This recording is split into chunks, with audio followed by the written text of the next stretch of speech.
नमस्ते। आज के इस विशेष विश्लेषण में आपका स्वागत है।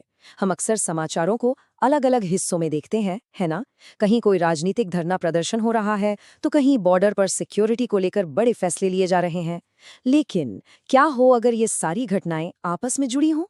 आज हम पश्चिम बंगाल में घट रही उन घटनाओं की परतों को खोलेंगे, जो सिर्फ एक राज्य की राजनीति तक सीमित नहीं है, बल्कि राष्ट्रीय सुरक्षा के एक बेहद कॉम्प्लेक्स ताने बाने से जुड़ी हैं। हम सीधे अलग अलग सोर्सेज, मीडिया रिपोर्ट्स और डेटा से मिली जानकारी के आधार पर इस पूरी पिक्चर को डिकोड करेंगे। तो चलिए, बिना किसी देरी के इस दिलचस्प चर्चा की शुरुआत करते हैं। तो चलिए सीधा मुद्दे पर आते हैं। 34 सुनने में तो ये बस एक आम सा नंबर लगता है, राइट? लेकिन पश्चिम बंगाल की मौजूदा राजनीति में ये नंबर एक बहुत बड़ा मैसेज दे रहा है। हाल ही में सत्ताधारी तृणमूल कांग्रेस यानी टीएमसी ने एक बड़े धरने का आयोजन किया था। मीडिया में इसकी काफी चर्चा थी और उम्मीद थी कि कम से कम 80 विधायक तो इसमें शामिल होंगे ही। लेकिन रिपोर्ट्स के मुताबिक जब प्रदर्शन शुरू हुआ तो वहां सिर्फ 34 विधायक मौजूद थे। उम्मीद 80 की और पहुंचे सिर्फ 34। ये कोई छोटा मोटा अंतर नहीं है। और इसी बड़े गैप ने मीडिया और राजनीतिक विश्लेषकों को एक बहुत अहम सवाल पूछने पर मजबूर कर दिया है। क्या ये पार्टी के भीतर किसी गहरी आंतरिक कलह का संकेत है? कई न्यूज सोर्सेज ने तो इसे सीधे तौर पर एक फ्लॉप प्रोटेस्ट तक कह डाला है। अब जाहिर सी बात है, जब किसी रूलिंग पार्टी के आधे से भी कम विधायक किसी इतने बड़े और अहम प्रदर्शन में शामिल हों, तो उनकी एकजुटता पर सवाल तो उठेंगे ही। ये संख्या वाकई सोचने पर मजबूर करती है कि क्या पर्दे के पीछे सब कुछ ठीक चल रहा है। आज हम जिन मुख्य बिंदुओं पर बात करेंगे वो हैं: पहला, टीएमसी का विरोध और गायब विधायक; दूसरा, बुलडोजर कार्रवाई को लेकर विवाद; तीसरा, बंगाल की तेजी से बदलती राजनीतिक गतिशीलता; चौथा, भू राजनीति और सीमा सुरक्षा; और आखिर में देखेंगे कि बंगाल के लिए आगे क्या संभावनाएं हैं। तो सबसे पहले बात करते हैं हमारे पहले पॉइंट की, टीएमसी का विरोध और गायब विधायक, यानी नंबरों का असली खेल।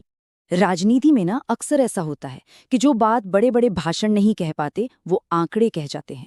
किसी भी कार्यक्रम में अटेंडेंस का डेटा असल में पार्टी की एकजुटता का आईना होता है। अब जरा इस कॉन्ट्रास्ट को देखिए। जैसा कि हमने पहले बात की, उम्मीद 80 विधायकों की थी, लेकिन आए सिर्फ 34। यही वजह है कि हाल की लगभग हर बड़ी सुर्खी इसी बात पर फोकस कर रही है कि इस क्रूशियल टाइम में ममता बनर्जी के राजनीतिक खेमे की असल ताकत आखिर है कितनी। ये डेटा साफ बताता है कि ग्राउंड रियलिटी दावों से काफी अलग हो सकती है। और मीडिया इस स्थिति को कैसे देख रहा है, वो इस स्टेटमेंट से बिल्कुल क्लियर हो जाता है। द पैम्फलेट जैसी रिपोर्ट्स इन गायब विधायकों को एक गहरी राजनीतिक दरार के रूप में एनालाइज कर रही हैं। हम यहाँ किसी का पक्ष नहीं ले रहे हैं, बल्कि सिर्फ ये समझ रहे हैं कि मीडिया का नजरिया क्या है। उनके हिसाब से ये सिर्फ कुछ विधायकों की गैर मौजूदगी भर नहीं है, बल्कि एक गहरे राजनीतिक संकट की तरफ इशारा है। अब आते हैं हमारे दूसरे अहम मुद्दे पर, बुलडोजर कार्रवाई का विवाद और इसके दो बिल्कुल अलग अलग नैरेटिव। लेकिन सवाल यह है कि आखिर ये विरोध प्रदर्शन हो क्यों रहा था? इसकी जड़ में है राज्य भर में चल रहा बुलडोजर या डिमोलिशन अभियान।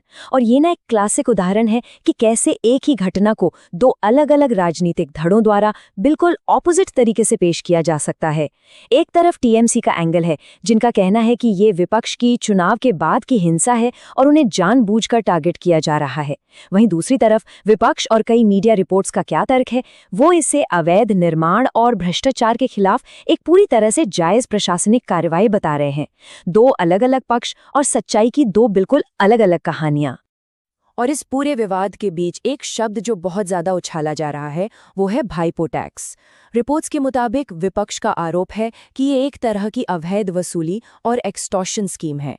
और विपक्ष का तर्क यही है कि प्रशासन जो बुलडोजर चला रहा है, वो इसी अवैध वसूली के खिलाफ एक न्याय संगत एक्शन है। यही वो कथित वजह है जिसके चलते अभिषेक बनर्जी जैसे बड़े चेहरों को हाल ही में नोटिस भेजे गए हैं। मतलब ये एक शब्द इस पूरे बवाल के बिल्कुल सेंटर में आ गया है। चलिए अब तीसरे पॉइंट की तरफ बढ़ते हैं, बंगाल की बदलती राजनीतिक गतिशीलता और पार्टी पर बढ़ता हुआ भारी दबाव। अब देखिए, ये बुलडोजर वाला मामला तो चल ही रहा है, लेकिन इसके साथ साथ राजनीतिक गलियारों में भी काफी हलचल मची हुई है। जब किसी राज्य में इस तरह का एडमिनिस्ट्रेटिव तनाव होता है, तो उसका सीधा असर पार्टी के स्ट्रक्चर पर पड़ता है।